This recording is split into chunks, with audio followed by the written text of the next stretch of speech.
大家好，我係悠悠啊。今日嚟到金鷹半山花園過嚟睇一下呢度嘅住宅。呢個樓盤係屬於中山興中道唯一一個喺在售嘅面積段嘅。咁我哋呢度嘅開發商耗資咗40億打造嘅話，就住宅、公寓、甲級寫字樓同埋5星級酒店同埋購物廣場為一體嘅一個城市嘅綜合體 CBD 行政中心區。呢個樓盤嘅話，總共嘅話只得10棟嘅面積單位嘅，一共嘅話係有840戶嘅。咁佢面積段嘅話有125方同埋145方嘅正常嘅洋房，仲有我哋嘅面積段係180方同埋250方嘅大平層。咁我哋有裝修同埋有毛坯交付俾你噶。而家嘅話推緊嘅話就係我哋嘅7棟展品，跟住悠悠我哋現場睇一睇。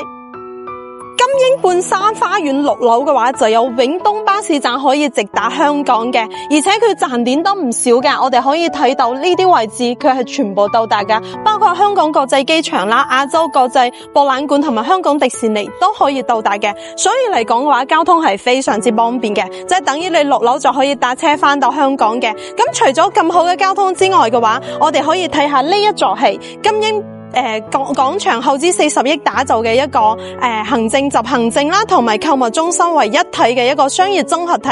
跟住悠悠我哋去睇一下，感受一下佢裏邊嗰個環境到底有幾靚先。咁佢除咗有 coffee shop 之外嘅話，咁我哋仲會有嘅一啲輕餐飲啊，同埋麥當勞啊，咁佢全部都有齊晒，其實真係好方便嘅。咁除咗呢啲之外嘅話，我哋仲有盒馬生鮮超市啦，咁都會喺我哋呢個位置嘅。可以睇到盒馬生鮮超市就可以直接入到去噶，兩邊仲有我哋嘅一啲輕車咁。其實雖然今日係工作時間啦，咁其實都好多後生年輕人中意行呢條街嘅。咁等於咧，你住開金鷹半山花園嘅話，你全部6樓都可以解決得到衣食住行，咁你就唔需要話去其他地方啊，6樓就可以享受得到，完全車都唔使塞噶啦。咁睇下，其實環境都係幾靚噶。咁酒店我哋呢邊都有賣噶，呢度入去就係我哋嘅商超噶啦。咁你哋有興趣嘅話，可以過嚟逛一逛，因為個商場其實都幾大嘅。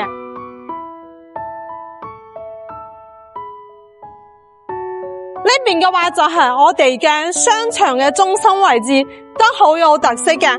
除咗其實等於我哋中山呢邊都好中意行呢個廣場嘅，因為佢喺中山嚟講都係非常之有特色嘅一個商場嚟嘅，都係好有設計感。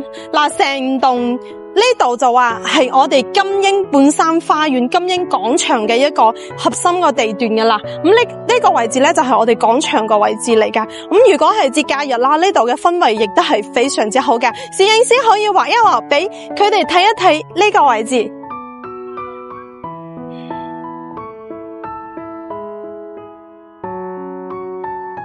係咪好靚咧？咁佢嗱呢啲商超啊，同埋我哋嘅酒店啊，全部都喺晒呢塊，所以我哋係住喺呢個位置係非常之方便噶。咁前少少嘅話就係我哋嘅興中道，金鷹半山花園係唯一在售興中道上邊嘅一個新樓盤嚟嘅，而且單位面積都唔多嘅。一陣我哋去感受一下佢個戶型先。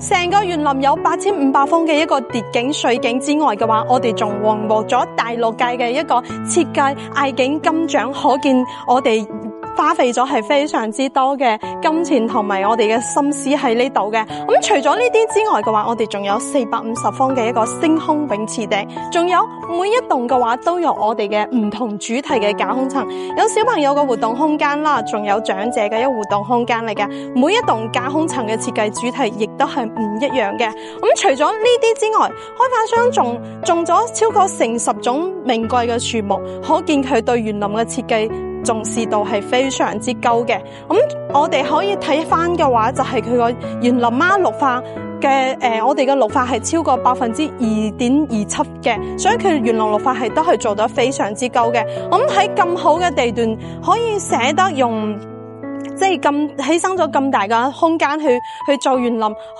其實唔係好多開發商可以捨得到去做嘅。你睇翻我哋每一棟嘅樓間，佢都係非常之闊嘅。咁我哋兼容得到，可以享受得到城市嘅一個最好嘅商業配套之外嘅話，咁同樣嘅話，小區佢都係好舒適嘅。咁好少開發商會捨棄喺咁黃金嘅地段做咁大嘅一個園林景觀嘅。走啦，我哋去睇樓先。我而家所在嘅話就係金鷹半山花園7棟嘅位置，咁呢個位置就係7棟嘅入戶大堂嚟噶。咁樓下嘅話佢已經全部整好晒啦，因為嘅話我哋全部都係原樓交付俾大家去用嘅。咁我哋而家賣緊嘅話就係7棟面積嘅話係有125方同埋145方嘅。咁我哋可以睇下入嚟睇一睇嘅話，就係我哋大堂嘅位置已經全部裝修好晒噶啦。咁其實都做得幾靚係啊。咁呢啲全部都大理石嘅話牆咯，同埋嘅話咁呢啲位置我哋都已經係做得係非常之靚嘅啦。咁嘅話，而家嘅話你可以供嘅話就係可以買毛坯咯，毛坯嘅價錢嘅話大概14,000到。如果係精裝修嘅話就係16,000左右，全部都係現樓交付俾你。咁如果你要裝修嘅話，可能就要等5個月。毛坯嘅話都係即買即收落噶啦。咁而家按電梯，我哋上去睇下佢個樣板間先。我哋而家嚟到嘅話就係7棟4樓嘅樣板間。咁我哋首先嚟睇下佢裝修標準嘅話，我哋全部都標埋晒嘅話，用嘅咩品牌嘅即係你嘅裝修材料嚟噶。包括我哋地磚咧就係東行嘅地磚嚟噶。咁我哋油煙機嘅話就係攞板啦，同埋華帝嘅一個家電功能嚟噶。咁呢啲全部都列得好清晰。咁我哋嘅交付標準用嘅材料，咁跟住攝影師嘅鏡頭未有用啦，我哋入去睇下。而家嘅話就係125方嘅呢個402單位，就係我哋設計成一個輕車房。咁我睇過咁多樣板間，其實金鷹本身嘅交付標準亦都係非常之高嘅。咁呢啲位置即係包括呢啲台面啦，全部都係我哋交付標準嚟噶。咁我哋都寫得好清楚，有交標啦。包括呢個位置呢個玻璃門，我哋亦都係交付標準嚟嘅。呢啲啦，除咗嗰啲飾物之外，呢啲全部都係交落標準，都係寫得非常之清楚嘅。包括我哋鞋櫃咯，即係等於你完全都係可以拎包入住櫃啊，呢啲全部都幫你裝好晒噶。咁呢個戶型嘅話，係我哋嘅125方嘅戶型，而且係向陽嘅單位。喂，佢場景板咯，都已經係即係全部都幫你做好晒噶啦。咁我聽得夠晒闊落嘅，而且個陽台位置望出去嘅話，我哋樓層即係4樓啦，但係佢嘅視線啊同埋個採光亦都係非常之好嘅。望出嘅話就係我哋嘅園林，同埋望過去嘅對面嘅屋嘅話就係我哋中山社區嘅一啲即係中山位置嗰啲居民樓嚟嘅。咁呢個位置就可以行到過去，呢個就係我哋嘅主人房嘅位置啦。除咗做咗衣帽間之外嘅話，佢仲有個洗手間，即係有個獨立嘅洗手間啦。嗱，牆壁全部都係寫埋交付標準。喂，2000蚊嘅交付標準，可能你自己都做唔出咁好嘅效果。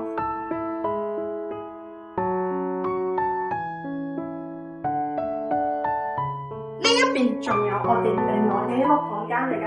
咁呢個係我哋嘅餐廳嘅位置啦，呢個仲裝埋個洗手盆嚟嘅。咁呢度咧就係要自己整翻嘅啦吓，因為唔一定個個都會中意呢種風格嘅。呢個係我哋公共衛生間嘅位置，呢度嘅話就係我哋小朋友嘅房間嚟嘅。咁佢個床都係正常擺嘅米二嘅床，咁做埋衣櫃床啦，咁完全都係夠晒空間嘅。呢個啦就係我哋其中嘅一間客房嚟㗎，每一間望出去個景視線都係好靚嘅。呢個就係我哋其中02單位啦，4棟嘅02單位吓。咁呢邊嘅話就屬於汽車嘅一個交付標準嚟㗎。咁我哋一陣咧跟住攝影師鏡頭，我哋再睇下401嘅一個交付標準同埋一個裝修風格。我哋而家喺睇到呢間嘅話01單位，咁亦都係我哋嘅簡約風嘅一個設計嚟噶。成間屋嘅話最驚艷嘅地方嘅話就係做咗好多櫃，成62方嘅一個收納空間，無論屋企幾多嘢都好啦，全部都可以入到櫃。咁就算幾多嘢都好，你間屋睇上嚟都係非常之乾淨同埋整潔嘅。咁好多時候我哋見到嘅櫃啊，咁攝影師都可以畫一畫嘅呢啲位置，呢啲位置包括呢啲位置牆身全部都係交付俾你去用嘅。咁而且我哋陽台位置咧，佢仲係打通出去嘅，包括呢個櫃同埋對面嗰個嘅，亦都係交付得到去俾你去用嘅。咁雖然呢間屋佢做咗兩房嘅一個設計啦，但係你睇起身嚟嘅話，佢空間咁都係非常之好用嘅動線。呢個位置做咗榻榻米，咁平時咧可以喺呢度飲下茶、睇下書都好舒服嘅。旁邊佢就做埋一個小房間，咁公共衛生間喺呢個位置啦。主人房就喺裏邊，可以跟住攝影師嘅鏡頭入去睇一睇。公共洗手間呢啲位置全部都係交付俾你去用嘅。咁我哋主人房望出去都係向南嘅單位嚟噶，咁都做埋櫃噶啦。呢啲全部都幫你做好晒噶啦。咁成間屋嘅話，個設計標準啦，同埋佢嗰個設計即係佢用嘅料都係非常之靚嘅。如果你對呢個樓盤有興趣嘅話，歡迎聯繫悠悠啦。我哋下一次見，拜拜。